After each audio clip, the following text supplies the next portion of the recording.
ఈరోజు ఈనాడు అధిపతి ఉషోదయ సంస్థల యొక్క వ్యవస్థాపకులైనటువంటి రామోజీరావు గారు మన మధ్యన లేరంటే చాలా బాధాకరం. తెలుగు జాతికి ఒక వెలుగు దివిటీలాగా తెలుగు జాతికి ఎప్పటికప్పుడు ఒక దిశానిర్దేశం చేస్తూ గత 5-6 దశాబ్దాలుగా ఆయన తెలుగు జాతికి అందించినటువంటి సేవలు అమోఘమైనవి. సామాజిక స్పృహతో సామాజిక సమస్యల పట్ల ఆయన తన అక్షరంతో తన ఈనాడు పత్రిక ద్వారా ఈటీవీ ద్వారా చేసినటువంటి ఉద్యమాలు,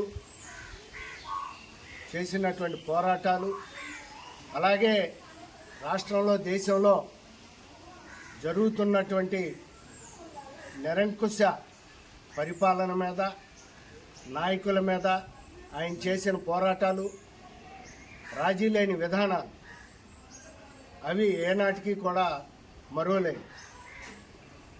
అవి ఈనాటి యువతరానికి రామోజీరావు ఒక ఆదర్శవంతుడు, ఒక మార్గదర్శిగా ఆయన నిలబడటం జరిగింది. ప్రత్యేకంగా నాకు రామోజీరావుతో ఓ వ్యక్తిగతమైనటువంటి అనుబంధం. ఆయనతో కలిసి సారా వ్యతిరేక ఉద్యమంలోనూ, మద్య వ్యతిరేక ఉద్యమంలోనూ సుదీర్ఘంగా 5-6 సంవత్సరాలు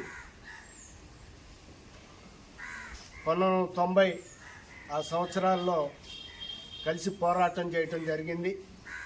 వావిలాల్ గోపాలకృష్ణ గారు, మల్లు స్వరాజ్యం గారు, రామోజీరావుల యొక్క నాయకత్వంలో ఆ రోజున ఉమ్మడి ఆంధ్రప్రదేశ్లో జరిగినటువంటి సారా వ్యతిరేక ఉద్యమం, మద్య వ్యతిరేక ఉద్యమం రామోజీరావు యొక్క ప్రోత్సాహం వల్ల, ఆయన యొక్క మార్గనిర్దేశంలో ఆ రోజున మేమంతా చేయటం జరిగింది.